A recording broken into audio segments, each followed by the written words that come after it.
Good evening, and thank you for joining us this evening. I'm Moni Flores-Bauer with the League of Women Voters of Oakland. The League of Women Voters is a trusted, nonpartisan organization that encourages the informed and active participation in government. We have two candidates with us this evening running for the office of Peralta Community College Trustee in Area 7. The candidates are Julina Bonilla and Richard Fuentes. Welcome. Each candidate shall have 1.5 minutes for opening remarks, and the order was determined by drawing lots. Audience questions will be screened to avoid duplication and personal attacks, and the order of answering questions will be alternated, and each candidate will have 1 minute to respond to each question. There will be no rebuttals, and following each question, the candidate shall be allowed 1 minute for closing statements. The timekeepers here tonight will be signaling candidates with color-coded signs. 30 seconds to wrap up and a red sign to stop. So now we're going to begin with our first candidate who drew the first question, or to go first, to open the opening comments, and that will be Mr. Richard Fuentes. Hello, everyone, and for those viewing at home, thank you so much for joining us. My name is Richard Fuentes, and I'm running for the Peralta Community College Board of Trustees, Area 7, and I'm honored to be here, and I thank the League for the opportunity to be here this evening.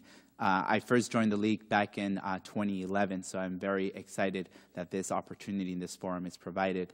Again, my name is Richard Fuentes, and I'm running for Peralta Community College Board. I'm running for this seat because of my lifelong passion for public education. I didn't learn how to read or write in English until I was in the 5th grade, and I struggled with that in middle school and in high school. But I turned around those opportunities, those challenges into opportunities, and got accepted to San Diego State my freshman year. However, I was unable to continue my studies there because I couldn't pass my remedial English course, and I got kicked out from school. It was then where I felt like a failure and didn't know what to do. But I turned to community college where I grew up, in South Central Los Angeles, and I had that second opportunity. It was affordable, and it provided me the opportunity to get my units and to transfer to a 4-year school where I graduated with a bachelor's in political science. But it allowed me to see what community colleges do for community. And for me, it allowed me to see my friends pursue programs in nursing and programs in electrical work and in the trades. So I'm honored to be here, and I would be honored to have your support. Thank you very much. Ms. Bonilla. Good evening, everyone, and yes, thank you for inviting me, the League of Women Voters, and thank you to the City of Oakland who are watching. So my name is Julina Bonilla. I am running for Peralta Board of Trustees for Area 7. I come to you with a background of education, and which is interesting because I am a former high school dropout. And as a former high school dropout, I came back to community college when I was 34 years of age with 4 children. My youngest at the time was 4 years old. My oldest was 12. And my son and I actually enrolled in the community college together. It was a beautiful experience, life-altering experience, as you can imagine, being a high school dropout. It was transformational. I completed my associate degree and transferred to UC Berkeley. Upon graduation from UC Berkeley, I became an Oakland Unified School teacher, taught for a few years, and unfortunately the school went into receivership. And shortly after that, it opened up another opportunity for me, which was career technical education through the program of Job Corps. It's the largest training and education program in the United States. And for the past 10 years, I've been very closely connected to Job Corps, and as a Peralta Community College trustee, I bring that workforce development experience to your board. Thank you. Thank you very much. Ms. Bonilla, what are 2 major issues in the Peralta Community College system that need to be addressed, and how would you address them? Thank you for that. So 2 major issues are, when we look at workforce development right now and look at the community college will play an instrumental role in skilling up our workforce individuals. And through technology, When we look at things like our career technical education program, entry-level programs into the field of whether it be digital media, whether it be the healthcare field, whether it be construction, we really are looking to increase our capacity to serve and provide update technology to ensure that our workforce is completely skilled and ready to transition into some of those jobs. And as a community college in our area is going to be instrumental in facilitating that. Thank you. Mr. Fuentes, what are two major issues that you think need to be addressed, and how would you address them?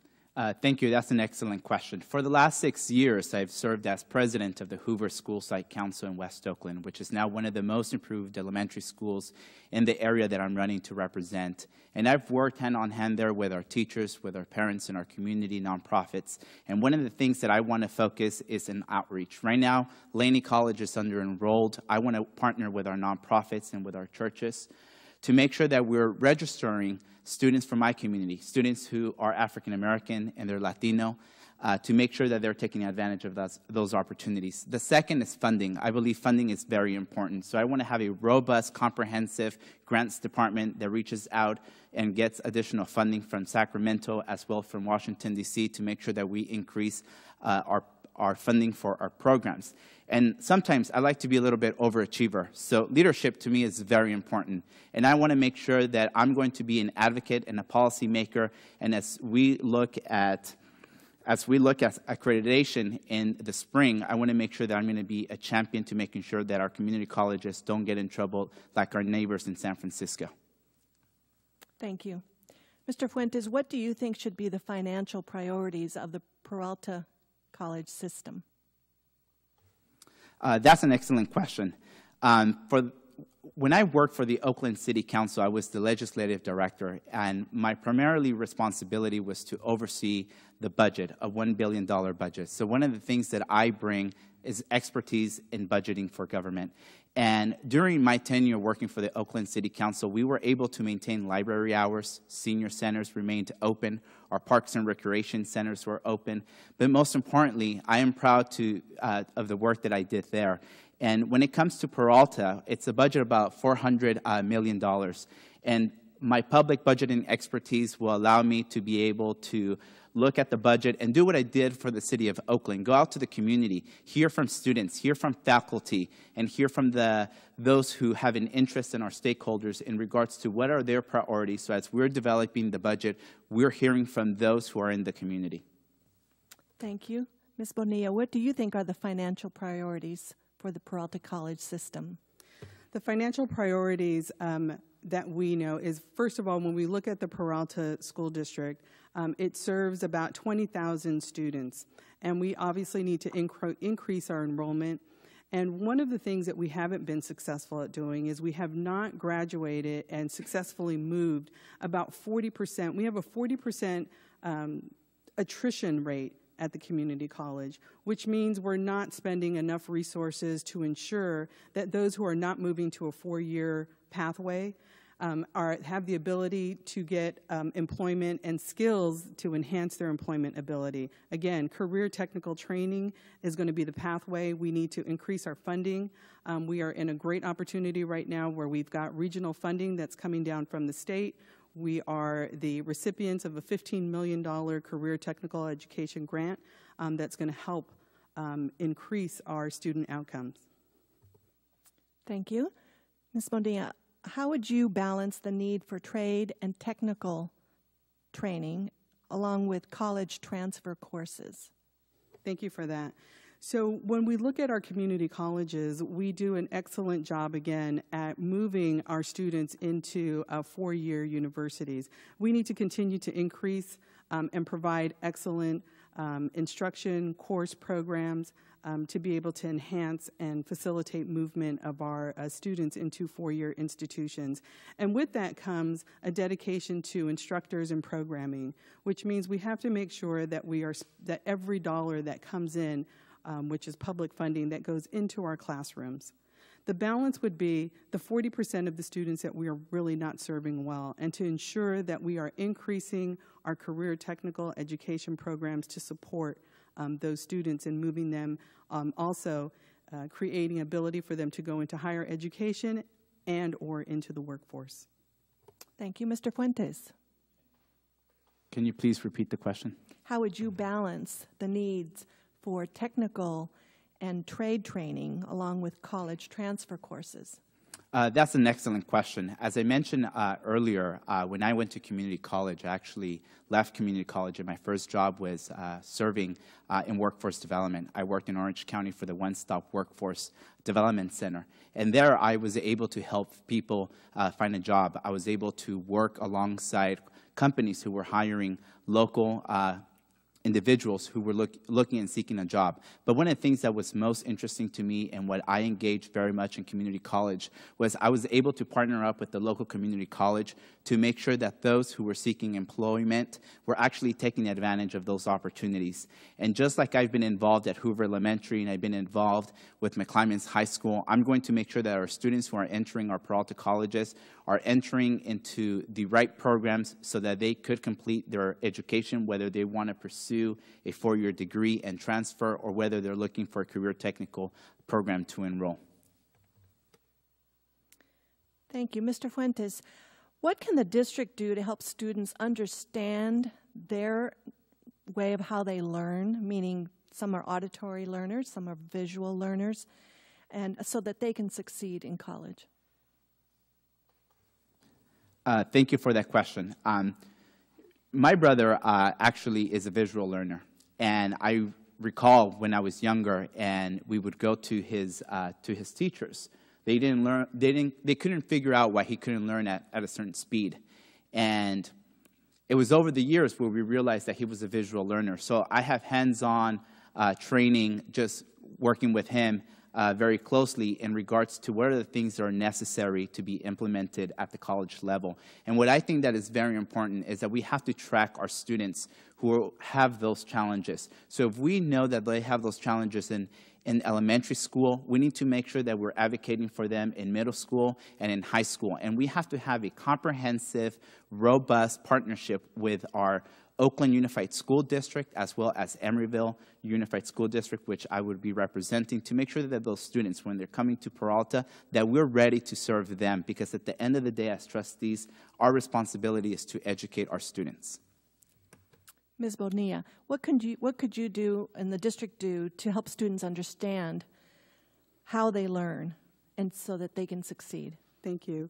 So as a former school teacher, one of the things that's really important to student success is being able to create blended programs that mingle or blend academics and contextualized learning. So contextualized learning can be visual, can be auditory, can be using your hands to be able to identify spatial relationships. And so it's a beautiful experience when you're able to blend an academic program with contextualized learning. And this is something that career technical education does. It's been my background for the past 10 years with Job Corps. It provides an alternative pathway for young adults and for adults to learn in an environment that allows them to use all their different sensory motives or emotions to learn. And it's a fascinating experience when you watch children who have struggled or young adults who have struggled with reading, who all of a sudden, because you're engaged in a more contextualized way, in a more meaningful relationship to what you're learning, is phenomenal. Thank you. Thank you very much. Can you, Ms. Bonilla, can you name a community project in the Area 7 that you are seeking to represent that would speak to your community involvement? Yes, thank you. So for the past few years, I have been a board member on the Oakland Workforce Investment Board and co-chaired the Youth Council. And we've been responsible for ensuring that federally funded dollars go out to our most needy young adults in the community to enhance after-school programming, as well as year-round internships in the community. And so that's something that I've been very committed to. Thank you. Thank you. Mr. Fuentes. What's the question again? Can you name or give us an example of a community project that you have led that speaks to your community involvement?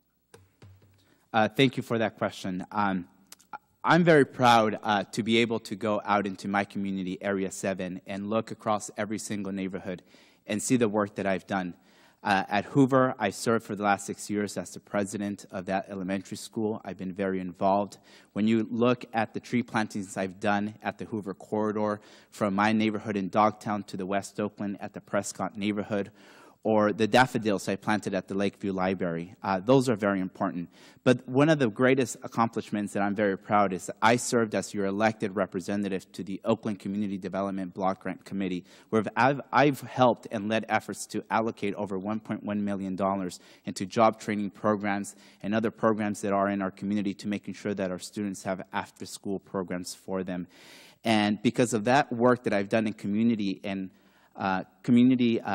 development, I have the support and the sole endorsement of the Oakland Workforce Investment Chair as well as the Vice Chair. Thank you very much. Ms. Bonilla, it's our understanding that a new law was signed today by Governor Brown allowing community colleges to offer 4-year degree programs. How would you implement this new law? So the new law is allowing about 15 community colleges in the state of California to offer 4-year programs. Each college is actually given their own leeway on how they're going to develop this.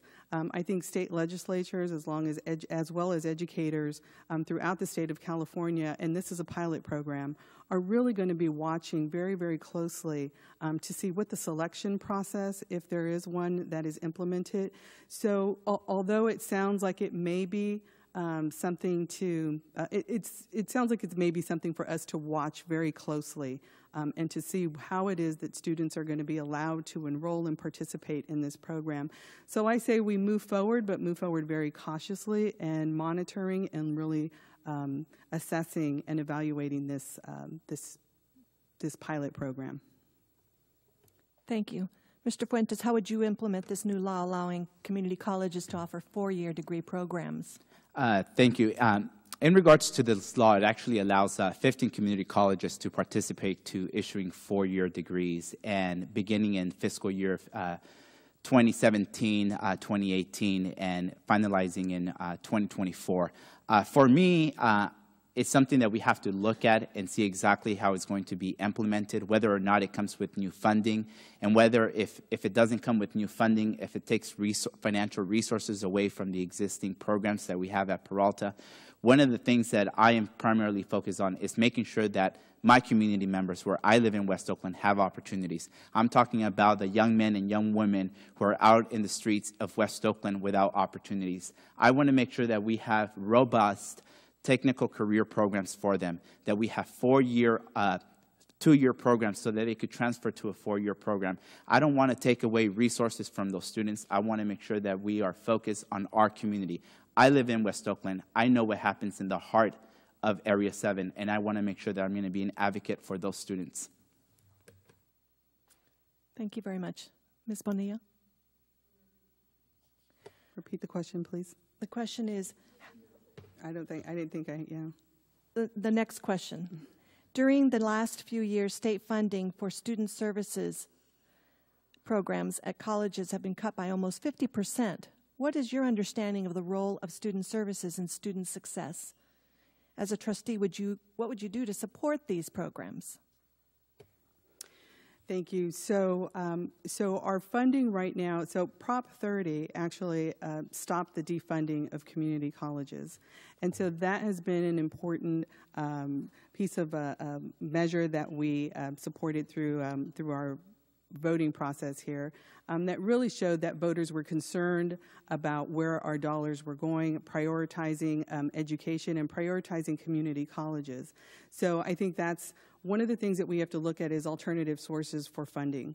When we look at parcel taxes, Peralta Community College has been one of the few colleges that have successfully implemented a parcel tax. And these dollars have gone directly into the classroom. They need to be monitored closely to ensure that all dollars being public monies being received by the school, that every cent is going into the classroom to support student success and student services. Thank you. Mr. Fuentes? Can you please...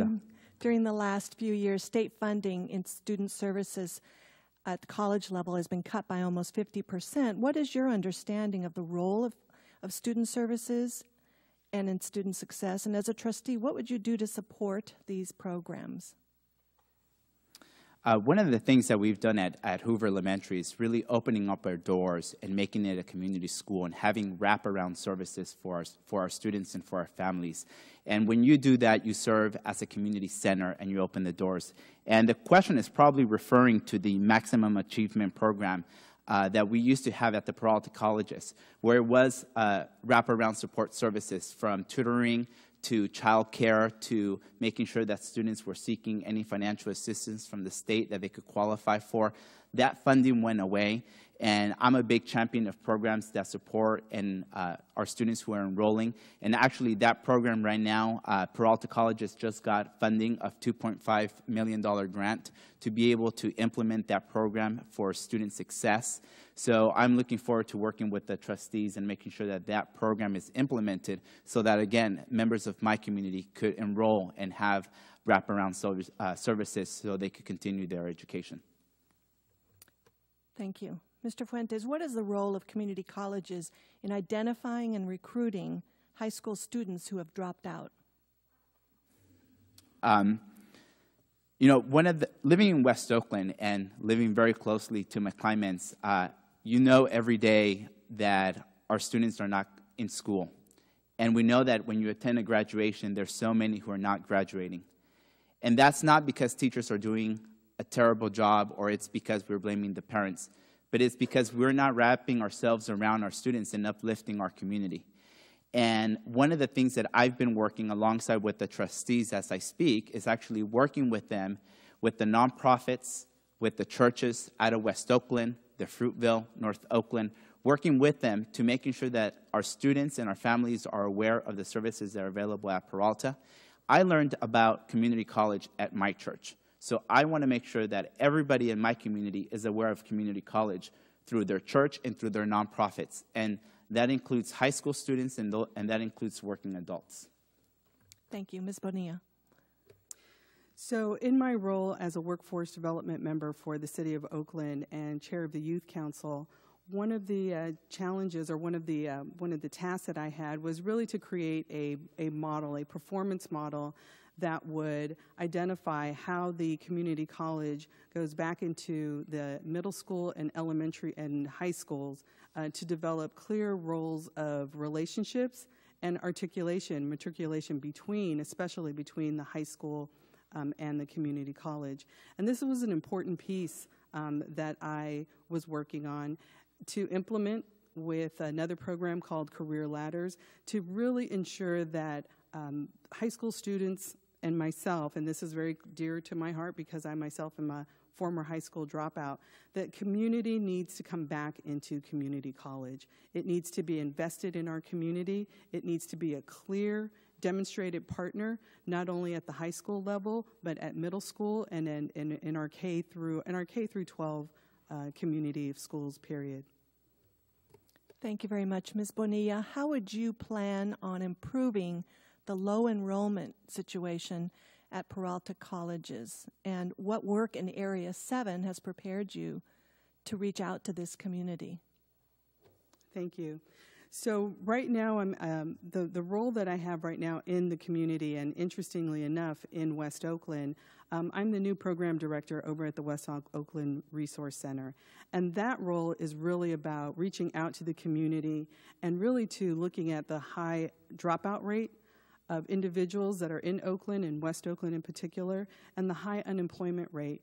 And we really need to be able to bring back community college that is an unfamiliar place. When we look at most of our high school dropouts, we realize that they've had a not a positive experience in their school experience. So we have to be able to change that. We have to go back out and talk and reach out to all of our young adults who are not working, who have dropped out of high school, and who feel really destitute at this point. It's about bringing, again, the community back into community college and really making a genuine effort to reach out to our residents. Thank you. Mr. Fuentes, how would you plan on improving low enrollment at Peralta colleges, and what has prepared you to be reaching out in this community? That's an excellent question, because right now Laney College is under-enrolled.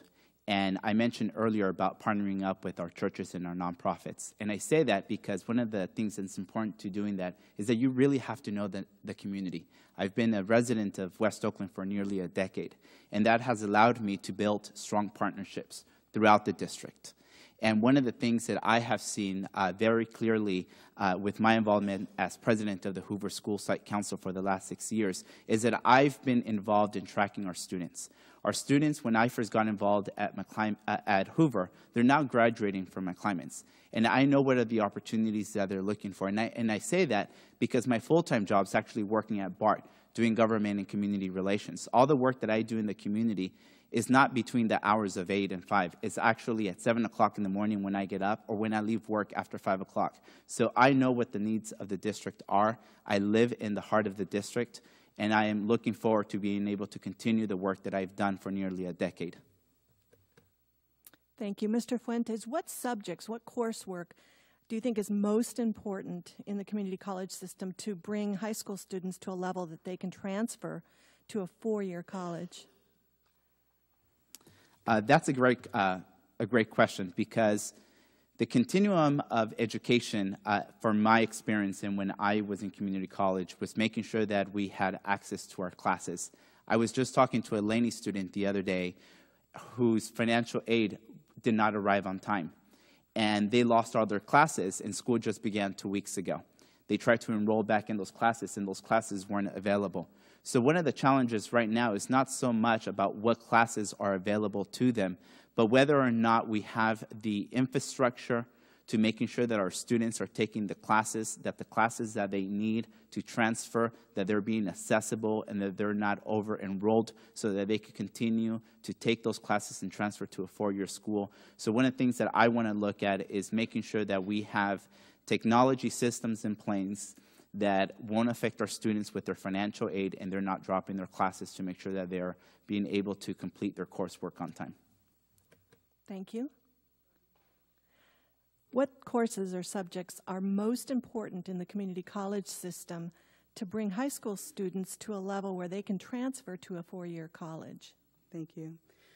So I look back at the STEM programs: science, technology, engineering, and math. These are at the core of ensuring that we are preparing our young adults in high school to be successful not only graduating from high school, but then to be prepared for 4-year advanced degrees. I think that's really important. I think we haven't emphasized enough. Our community of young adults need to be more exposed to rigorous academics, and we need to be able to support that. And the community college can play a very strong role in that, because, again, they do have the capacity to serve a large number of students as an entry, as a pathway to higher education. Thank you. Thank you very much. Ms. Bonilla, this is our last question for both candidates, and this is to you. Part-time instructors are not entitled to the same benefits as full-time professors. Do you agree with this policy? So part-time instructors make up a very large percentage of our instructors at the community college. They are crucial. They teach all the same courses. They don't teach courses. Their classroom instruction time isn't a part-time. What the student actually receives is a full course. If you're taking a math class that's a transferable course with a part-time instructor, you don't get part-time credits for that. And so instructors, I feel very strongly that our part-time faculty need to be compensated well, and their benefits need to be compensated as well. So I feel very strongly about that. Part-time instructors hobble together, work from many different campuses. At times they're traveling across the bay to different campuses. And we really need to acknowledge they're not working for a different system. It's the same California state system. So I feel strongly that we need to be more creative and innovative about how we support our part-time instructors. Thank you. Mr. Fuentes, do you feel about part-time instructors are not entitled to the same benefits as full-time professors? Do you agree with that policy? You know, part-time faculty at Peralta colleges equates to about 70% of our faculty, and it's a high number to balance the budget. However, those faculty members are actually working full-time because they have jobs at neighboring community colleges, sometimes working more hours than a full-time faculty member at Peralta College. One of our neighboring states actually championing a Community College Pay and Benefit Equity Act, which is HB 141154. And it's something that I want to work with along with Assemblymember Peralta, Assemblymember Skinner, both who have endorsed me. I want to work with them to go to the state of California and introduce legislation that actually guarantees that our faculty who are part-time get paid equally as a full-time employees. Because what's happening right now is it's not our work and our pay. And I want to make sure that as a union member myself, that we have an hour pay for our pay. And that is very important to me, and it's at the heart and core of the values that I believe in. So thank you. Thank you very much. Now we're going to have closing statements by our candidates. We'll go in the reverse order that they began with, and we'll start, please, first with Ms. Julina Bonilla. Thank you. So the Peralta Community College District and California State Community College Districts, again, very close and dear to my heart. As we know, the family, the person in the family who is the primary caregiver can usually, you can usually make an analogy between that person's level of education and that of their young people that they're bringing up. So we know that level of education is most closely related to mothers in the family. And as someone who was a high school dropout and came from that tradition between my mother, my grandmother, my great-grandmother before me, and so that changed, and changed drastically by my connection and re-engagement with education. It's been a wonderful experience. I look forward to supporting more students and transforming their life as your next Peralta Board of Trustee. Thank you. Thank you very much. Mr. Fuentes. Again, thank you for being here. From those watching at home, I would very much be honored to have your vote and support. Again, I'm a product of community college. I've lived in this district for nearly a decade, and I've been very involved from throughout the district, from doing projects around Adams Point, doing projects in West Oakland, being involved in other projects in downtown Oakland. I know what the heart of this district is. I know what the needs of my community are.